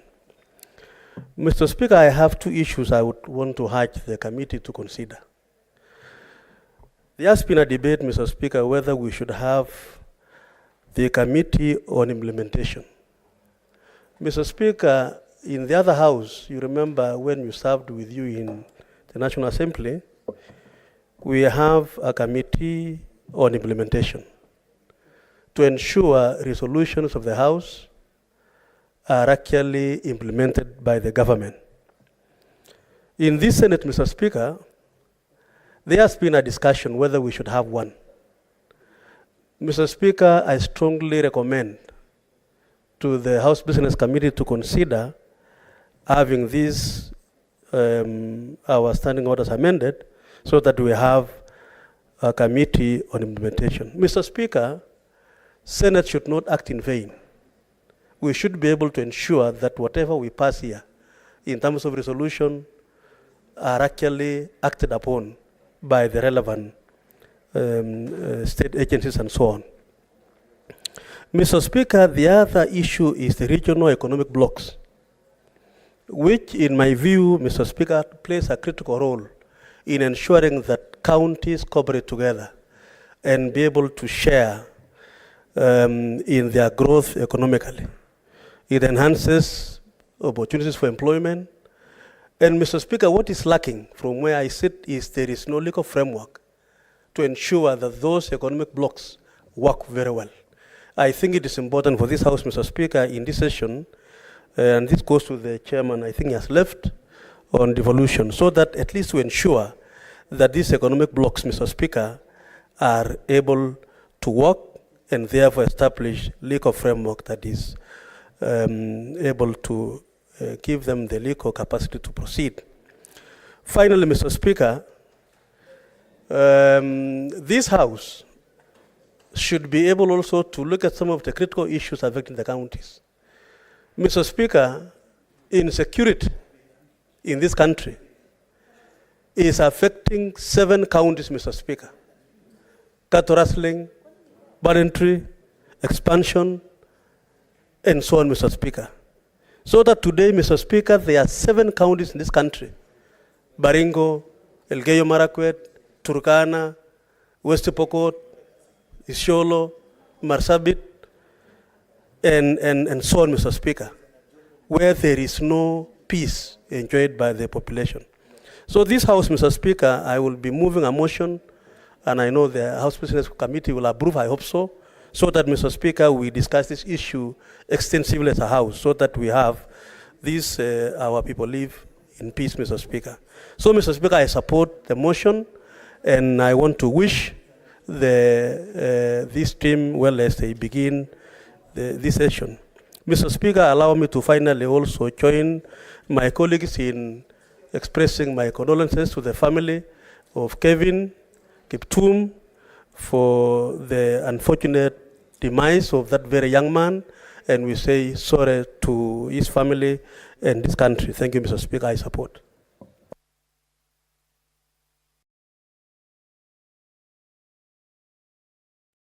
Senator Kisang.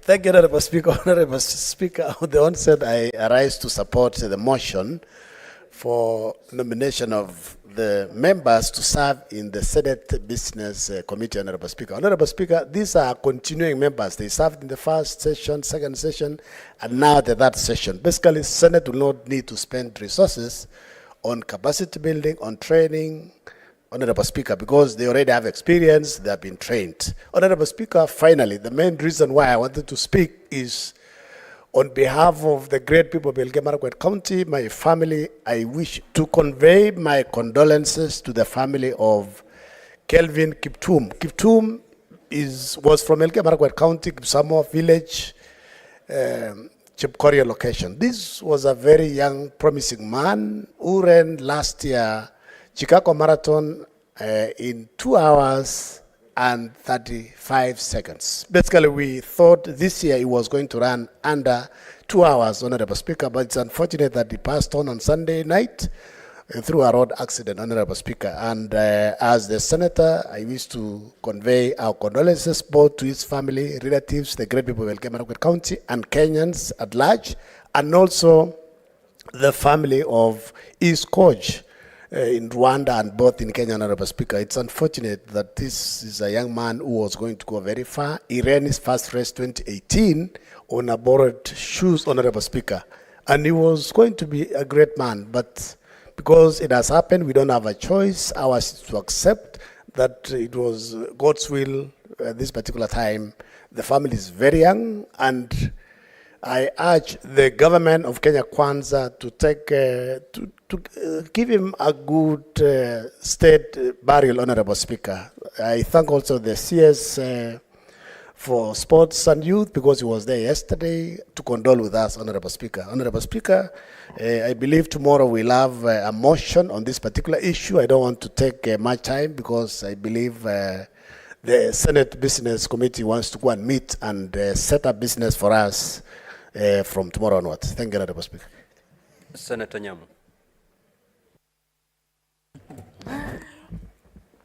Thank you, Mr. Speaker. I am very excited to be in this third session of this Senate proceedings. And Mr. Speaker, the recess that we have just had has been one of the most fulfilling for me, because I got to interact with the real issues that my people in Nairobi are facing. I had the opportunity to have Christmas with children in Mathare and widows of Korogosho and young mothers, Mr. Speaker.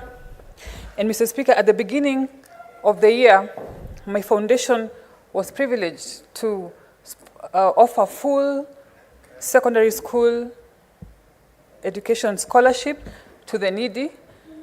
And Mr. Speaker, what that presented for me is the glaring inequality that presents itself in the lack of free secondary education, Mr. Speaker. Mr. Speaker, it is very heartbreaking that even today, to date as we speak, we have students, bright students who did exemplarily well in school, but have not yet reported to school because they are not able to afford, or their parents are not able to afford the demands that come with secondary school education, and that includes the uniform, the tuition fees, and all that, Mr. Speaker. And Mr. Speaker, even if we chose, all of us here today, to sponsor 20, 50 students, it will still not be enough. It will still not be sufficient. And so, Mr. Speaker, as a country, as a leadership, we have failed the students of this country, and I am looking forward to this Senate, this session, coming up with lasting solutions through bills, Mr. Speaker, through influence of policy, so that we can give all children an opportunity to have an education, because, Mr. Speaker, all of us, if not most of us here, are products of education. And so the least we can do, Mr. Speaker, we can shelve everything else, but let us have all the children of Kenya educated, no matter the background and no matter where they come from. And Mr. Speaker, let me take this opportunity to join the entire country in mourning the very painful death of Master Kelvin Kiptum, who lost his life in the tragic accident. And as a people of Kenya, we have lost part of our story. We have lost part of our history because his potential we didn't get to experience what he was as a gift to us. And so to the family and to the entire country, I offer my deepest condolences and those of my family. And as for the members of the SBC, I have full confidence in them. They are all very skilled senators. They are all very able. We support you, and we support the work that you have done for us so far, and I support another mandate for you. Thank you, Mr. Speaker. Majority Leader, proceed to reply. Thank you, Mr. Speaker, for this opportunity. I want to thank my colleagues who have taken time to share their thoughts on this motion to set up the Senate Business Committee for the third session of this Senate, Mr. Speaker. I thank my colleagues for the things that they've raised during debate. Many issues, Mr. Speaker, those that are concerned, many broadly support the team and appreciate the work that our SBC has done.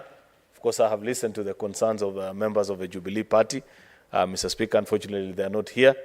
I'm sure there are better avenues they can use, Mr. Speaker, and the standing orders provide for ways which they can address the challenge and the situation they presently find themselves in, Mr. Speaker. By and large, Mr. Speaker, many of our colleagues appreciate the important role of SBC, especially in scheduling business and ensuring that we have business to transact as a House, Mr. Speaker. Mr. Speaker, I join also my colleagues in passing tribute to the world record holder, the departed friend, Kelvin Kiptum, together with his coach, who unfortunately, Mr. Speaker, met their demise 2 nights ago. As a country, we are in mourning, Mr. Speaker.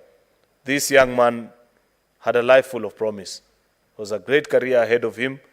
Many of us who are fans of athletics were looking forward actually to the duel in Paris later on this year during the Olympics between him and Eliud Kipchoge, Mr. Speaker. It's unfortunate that as fate would have it, Kelvin will not be there. Of course, there are lessons that we learn. But of course, Mr. Speaker, we have to ask ourselves, what is it that we can do? So many of our athletes have departed in this particular way. Many of them world beaters. Some of them were lucky to survive. You'd remember, I think, Rudisha, 2 or 3, almost at the prime of his career also, had a similar incident, and in fact, ended his career with an injury from which he never recovered from, Mr. Speaker, and so many of these young athletes. And it points out to a lack, Mr. Speaker, perhaps of maybe mentorship or something that you could do to these young people that do so much for us as a country, yet we pay so little to. And many times we just remember them when they have passed on, like we have seen. You remember of Samuel Wanjiro, Mr. Speaker, met his death in almost similar circumstances through an accident, Mr. Speaker, that couldn't be explained. It's unfortunate. Though we are blessed with abundant talent as a country, Mr. Speaker, there is a lesson there in for us, that there is a lot more that we need to do other than just celebrate and tweet and take pictures with our stars when they return from victory. We need to invest in them as well. There are many things that Kenyans are saying, and we must learn to listen. The Minister for Sports, I saw he visited the home of Kiptum yesterday, but then we look forward to hearing what is it that we as a country have learned over time, because this is not the first athlete at the peak of their career that we have lost.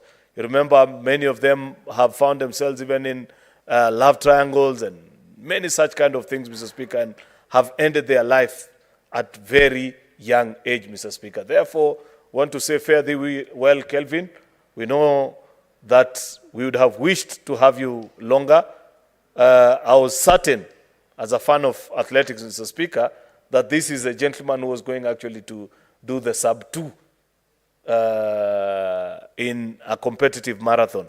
And I thought that was going to happen in this year's Olympic, Mr. Speaker. It's unfortunate, but such is the fate of man, Mr. Speaker. Many are our plans, but unfortunately not all of them come to pass. Lastly, Mr. Speaker, I wish to urge my colleagues that we take our work as a Senate seriously. Mr. Speaker, last week I had the opportunity to address a gathering of the staff of the Directorate of the Speaker's office. And there were certain very grim statistics that were read out to us. And I wish I had mentioned this when the House was a bit more full when we began this session, that this is the first time that Senate has been adjourned close to 10 times for lack of quorum in the last 2 sessions. I hope we don't have a repeat of that, Mr. Speaker, because there's nobody who came to this House unopposed. All of us, Mr. Speaker, there was somebody we were competing with, somebody who felt that they deserve a better chance to represent the people that we represent here than ourselves. Ordinary citizens woke up early, queued, voted, and said that I put my trust in Eddie to speak on my behalf in the Senate of the Republic. It cannot be then, Mr. Speaker, that same Eddie cannot find just 3 hours on a single afternoon, 3 times a week, to come and speak on behalf of those people. I don't understand. I struggle, Mr. Speaker, to understand where people disappear to. Such that, yes, of course, Eddie is an example. I must tell the people of Migori that I have seen many Migori senators, so to speak, and you are as fine as they come, Senator Eddie. I celebrate you because of your diligence and industry in this House. Every afternoon, you are among the very last people to leave this House. And I'd wish that many of our colleagues could take you from that and appreciate that this is a rare opportunity and a privilege, that thousands others wish to sit in this House and speak on behalf of residents. Yet, on many afternoons, we find ourselves less than 10 or 15 people in the House. It's my sincere hope that we will take our job a bit more seriously, Mr. Speaker. I hope we shall hold governors to account. Citizens are crying. Many of our counties are in very embarrassing situations, Mr. Speaker. And I look forward, Mr. Speaker, we have had this discussion about the current system of accountability that we have, where Auditor General sends a report to a particular committee, a report comes which we never discuss individually, and sometimes they're just lumped together, Mr. Speaker, and that becomes business as usual. We need to do better. Each of us must be able to look each other in the eye and speak to one another as colleague senators and say, I have a problem in my county. This is what the governor is doing. As my colleague senators, help me on behalf of my people. You know, in terms of health, in terms of ECDs, leakage of revenue. I want to propose, in fact, to you colleagues, that just in the same way that the national government is going cashless in its revenue collection, we need to push these governors to install systems also that are cashless. Many of the revenue leakage processes in our county, Money is just being collected in sacks, and it is never banked, Mr. Speaker. Yet, we preside over the same, Mr. Speaker. If there is a year that the Senate of this republic must hold governors to account if you want to keep devolution alive in this country, then it is 2024, my dear brothers and sisters. If we do not do it, then Kenyans will give up and say they are all children of the same mother. So they may call themselves senators or governors, but they are one and the same. I don't believe that that is what is expected of us, Mr. Speaker. It is my hope that as a House, we shall rise up to the occasion and ensure that Kenyans enjoy the fruits of devolution as they had hoped in 2010 when they voted for these constitutions. With those very many remarks, Mr. Speaker, I beg to reply. Thank you, Mr. Speaker.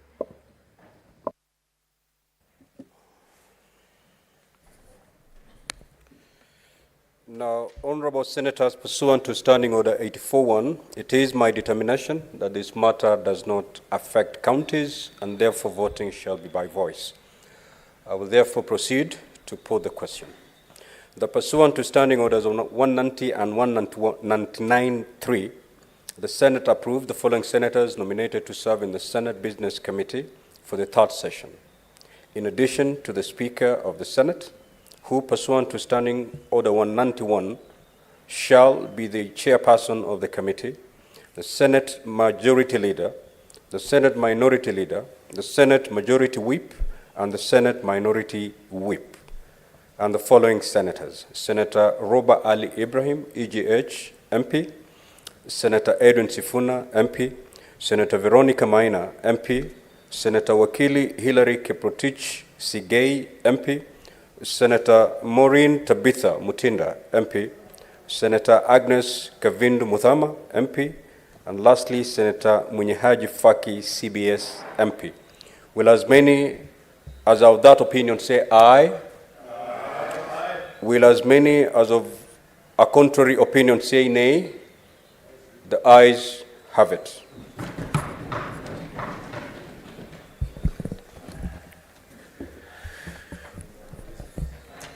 Honorable senators, you may now arise.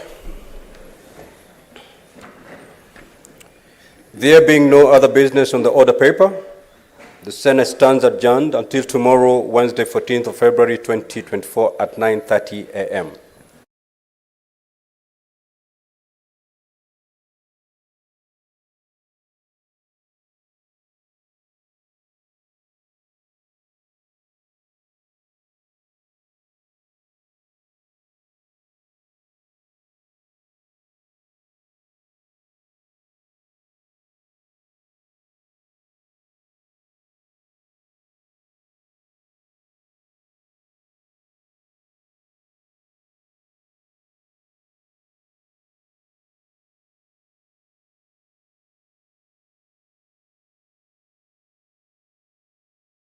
Account of the CDF, Mr. Speaker.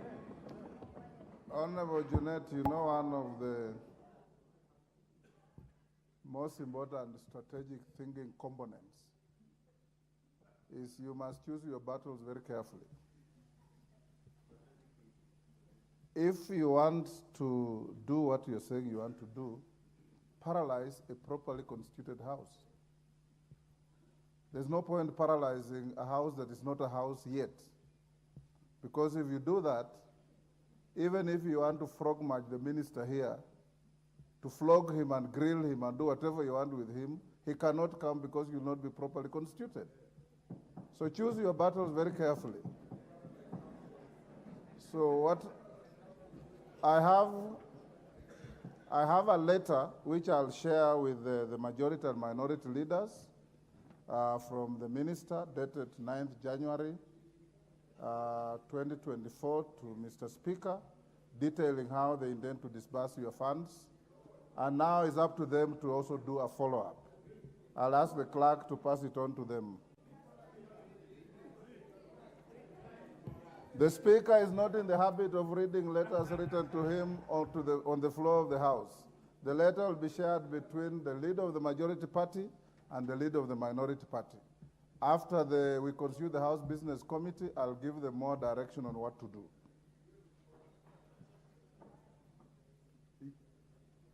Yes, Dr. Makali Mulu. Thank you very much, Honorable Speaker. Honorable Speaker, I want to start by wishing all the members a Happy New Year, including yourself. We agree with your direction, Honorable Speaker, and we respect it. But I think it's also important to learn the lessons. Honorable Speaker, on 5th December, you as the head of this independent institution called Parliament, you did communicate to this House and indicated to us that by 20th December, we'll be getting our CDF into our accounts. So even as we support you, Honorable Speaker, our concern would be a situation where the Honorable Speaker, who is the head of this institution, will keep on giving official communication to this House, and the letter and the spirit of that communication is never respected. So, Honorable Speaker, we want to agree with you that we have whatever, we continue, but I think, Honorable Speaker, it is very important that whatever you communicate to us as our boss is respected by all other authorities in this country. I thank you, Honorable Speaker. You. I think we should, on the same issue? Yes, KJ. Mr. Speaker, I rise on standing order number 1. Mr. Speaker, I would require your attention.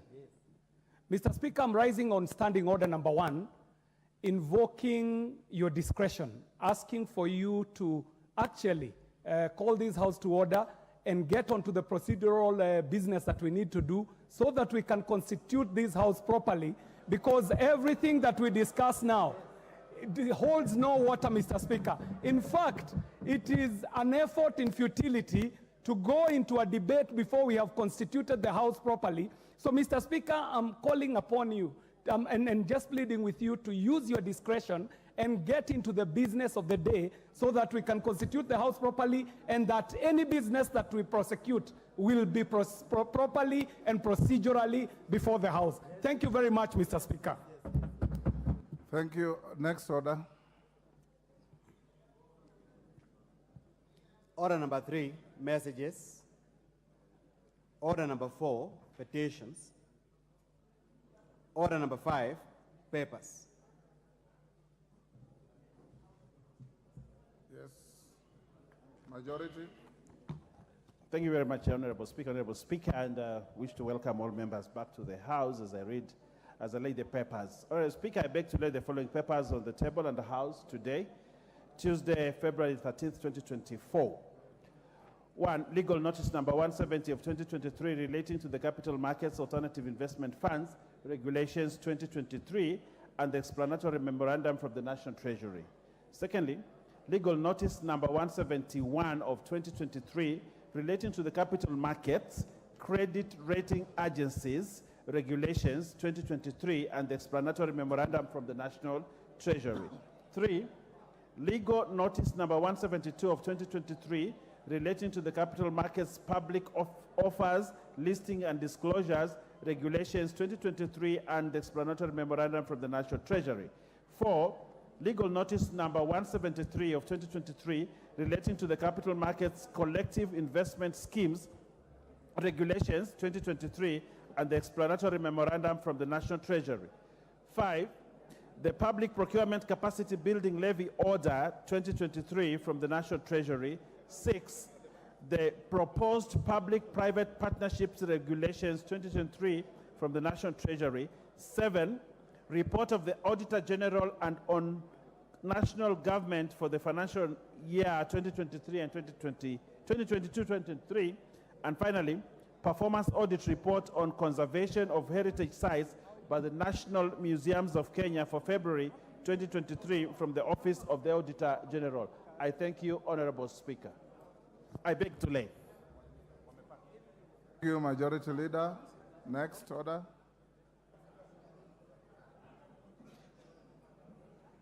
Order number 6, notices of motion. Order number 7, questions and statements. Honorable members, let me allow the Honorable Ngelechei to make her short statement. When she finishes, I'll give 3 on this side and 3 on this side to eulogize the late Kelvin Kiptum, and thereafter we go to the next motion. Thank you, Honorable Speaker, for giving the people of Elgeyo Marakwet this opportunity. Honorable Speaker, pursuant to the provision of Standing Order 43, I wish to make a statement regarding the untimely passing on of a marathon world record holder, Mr. Kevin Kiptum, on Sunday, 11th February 2024. Honorable Speaker, members will recall that on 12th October 2023, I rose under Standing Order 259D to notify the House of the great achievement of Mr. Kevin Kiptum, who had on 8th October 2023 broken the world record holder. Order, honorable members, order whips. Can we hear the Honorable Ngeleche in some reasonable degree of silence? I know there's exuberance of post-holiday.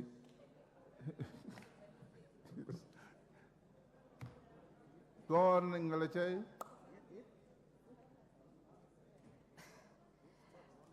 Let me start it again, Honorable Speaker. TK.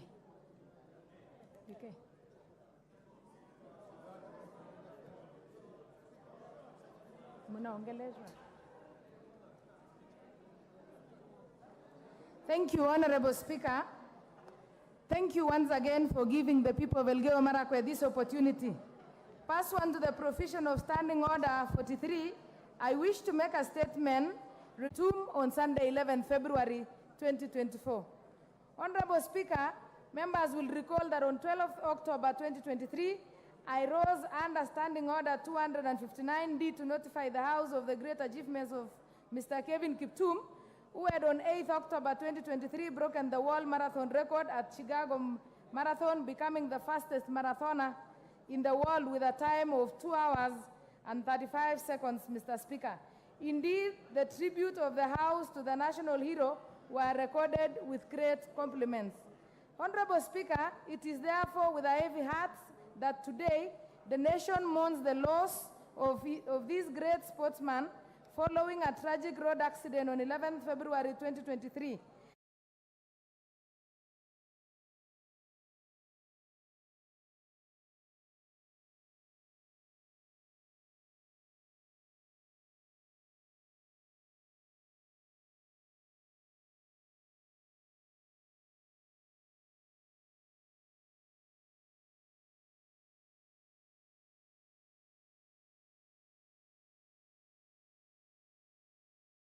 Account of the CDF, Mr. Speaker. Honorable Junet, you know one of the most important strategic thinking components is you must choose your battles very carefully. If you want to do what you're saying you want to do, paralyze a properly constituted house. There's no point paralyzing a house that is not a house yet. Because if you do that, even if you want to frog march the minister here, to flog him and grill him and do whatever you want with him, he cannot come because you will not be properly constituted. So choose your battles very carefully. So what I have a letter which I'll share with the majority and minority leaders from the minister dated 9th January 2024 to Mr. Speaker, detailing how they intend to disburse your funds. And now it's up to them to also do a follow-up. I'll ask the clerk to pass it on to them. The Speaker is not in the habit of reading letters written to him or on the floor of the House. The letter will be shared between the leader of the majority party and the leader of the minority party. After we constitute the House Business Committee, I'll give them more direction on what to do.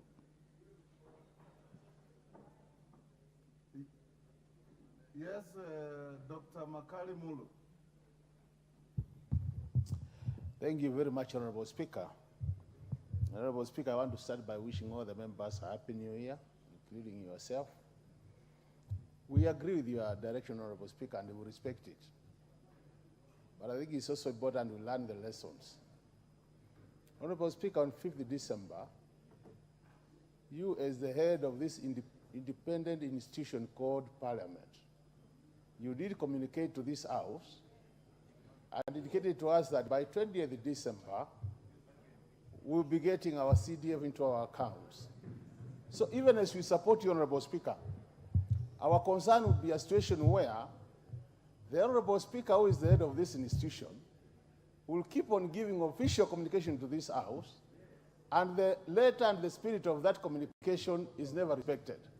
So, Honorable Speaker, we want to agree with you that we have whatever, we continue, but I think, Honorable Speaker, it is very important that whatever you communicate to us as our boss is respected by all other authorities in this country. I thank you, Honorable Speaker. I think we should, on the same issue. Yes, KJ. Mr. Speaker, I rise on standing order number 1. Mr. Speaker, I would require your attention. Mr. Speaker, I'm rising on standing order number 1, invoking your discretion, asking for you to actually call this House to order and get onto the procedural business that we need to do so that we can constitute this House properly, because everything that we discuss now, it holds no water, Mr. Speaker. In fact, it is an effort in futility to go into a debate before we have constituted the House properly. So, Mr. Speaker, I'm calling upon you and just pleading with you to use your discretion and get into the business of the day so that we can constitute the House properly, and that any business that we prosecute will be properly and procedurally before the House. Thank you very much, Mr. Speaker. Thank you. Next order. Order number 3, messages. Order number 4, petitions. Order number 5, papers. Yes. Majority. Thank you very much, Honorable Speaker, and wish to welcome all members back to the House as I lay the papers. Honorable Speaker, I beg to lay the following papers on the table and the House today, Tuesday, February 13th, 2024. 1, legal notice number 170 of 2023 relating to the Capital Markets Alternative Investment Funds Regulations 2023 and the explanatory memorandum from the National Treasury. Secondly, legal notice number 171 of 2023 relating to the Capital Markets Credit Rating Agencies Regulations 2023 and the explanatory memorandum from the National Treasury. 3, legal notice number 172 of 2023 relating to the Capital Markets Public Offers, Listing and Disclosures Regulations 2023 and the explanatory memorandum from the National Treasury. 4, legal notice number 173 of 2023 relating to the Capital Markets Collective Investment Schemes Regulations 2023 and the explanatory memorandum from the National Treasury. 5, the Public Procurement Capacity Building Levy Order 2023 from the National Treasury. 6, the proposed Public-Private Partnerships Regulations 2023 from the National Treasury. 7, report of the Auditor General and on national government for the financial year 2023 and 2022-2023. And finally, performance audit report on conservation of heritage sites by the National Museums of Kenya for February 2023 from the Office of the Auditor General. I thank you, Honorable Speaker. I beg to lay. Thank you, Majority Leader. Next order.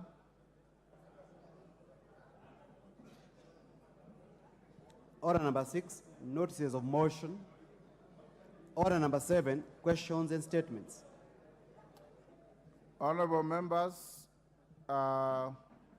let me allow the Honorable Ngelichei to make her short statement. When she finishes, I'll give 3 on this side and 3 on this side to eulogize the late Kelvin Kiptum, and thereafter we go to the next motion. Thank you, Honorable Speaker, for giving the people of Elgeyo Marakwet this opportunity. Honorable Speaker, Pursuant to the provision of Standing Order 43, I wish to make a statement regarding the untimely passing on of a marathon world record holder, Mr. Kevin Kiptum, on Sunday, 11th February 2024. Honorable Speaker, members will recall that on 12th October 2023, I rose under Standing Order 259D to notify the House of the great achievement of Mr. Kevin Kiptum, who had on 8th October 2023 broken the world record holder. Order, honorable members, order whips. Can we hear the Honorable Ngeleche in some reasonable degree of silence? I know there's exuberance of post-holiday.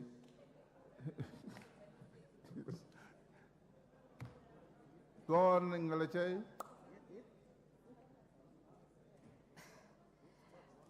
Let me start it again, Honorable Speaker. DK.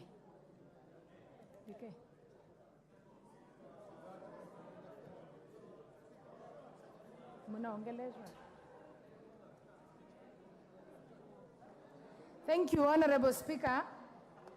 Thank you once again for giving the people of Elgeyo Marakwet this opportunity. Pursuant to the provision of Standing Order 43, I wish to make a statement regarding the untimely passing on of a marathon world record holder, Mr. Kevin Kiptum, on Sunday, 11th February 2024. Honorable Speaker, members will recall that on 12th October 2023, I rose under Standing Order 259D to notify the House of the great achievements of Mr. Kevin Kiptum, who had on 8th October 2023 broken the world marathon record at Chicago Marathon, becoming the fastest marathoner in the world with a time of 2 hours and 35 seconds, Mr. Speaker. Indeed, the tribute of the House to the national hero were recorded with great compliments. Honorable Speaker, it is therefore with a heavy heart that today the nation mourns the loss of this great sportsman following a tragic road accident on 11th February 2023. At the young age of 24 years, Mr. Kiptum had achieved what many athletes would only dream of. He had successfully conquered Valencia, Chicago, London Marathon, among other top competitions, to which he has left a triumphant legacy as the fastest marathoner of his time, Mr. Speaker. Indeed, it was expected that this conquering sequence would be replicated in the upcoming 2024 Olympics. Honorable Speaker, Mr. Kiptum's narrative transcends the mere passage of time, standing as a testament of his unyielding determination and unwavering fortitude. He was a beacon of hope not only to the people of his village, Chepsamo village, his ward, Kaptarakwa ward, Keyo South constituency of Elgeyo Marakwet County, but also to the many in the country and beyond. I wish to therefore take this early opportunity to condole with the family and his friends of the late Mr. Kevin Kiptum, the athletics fraternity, and the people of Kenya at large for the loss of the extraordinary sportsman. Honorable Speaker, with your indulgence,